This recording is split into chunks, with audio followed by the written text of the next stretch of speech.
ဖြိုးอ่ะဆိုင်းပြန်မြောက်ဒါလူမဟုတ်ဘူးလူတုံရင်နေတဲ့အတန်းနဲ့ပြောရင်နောက်ဆုတ်ဖို့ပြင်လိုက်တယ်အဲ့ဒီချိန်မှာဝီချဲပေါ်ကအမေသမီးက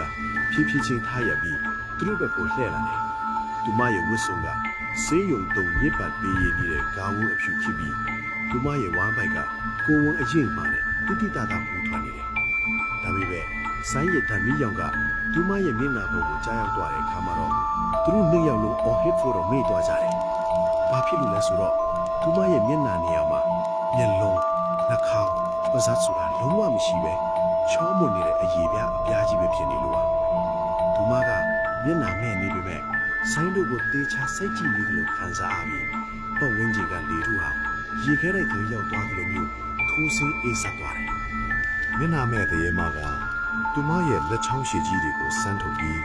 ဆိုင်းတို့စီကိုတလှမ်းချင်းတရွတ်တိုင်ရှောက်လာတယ်သူမရှောက်လာတဲ့လမ်းတစ်လျှောက်အမောင်ရိပ်တွေနဲ့အခန်းလွတ်တွေထဲကနေ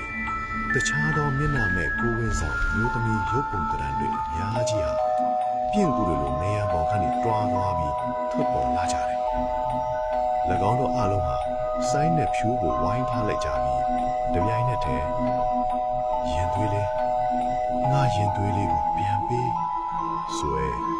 တိုးတိုးအကွဲကွဲအတန်ပေါင်းများစွာနဲ့အခန်းပြေဟင်းထွက်လာတယ်ဖြိုးကတော့စိတ်လွတ်သွားပြီးချမ်းမြေပေါ်မှာဒူးထောင်လဲကြကနားနှစ်ဖက်ကိုပိတ်ထားပြီးမျက်နှာမဲ့တရေမတွေကသူတို့နားကိုတခီးပြီးကတ်လာပြီးအေးဆက်တဲ့အမြွတ်တက်တွေကသူတို့ကိုယ်ပေါ်ကိုဝမ်းလာ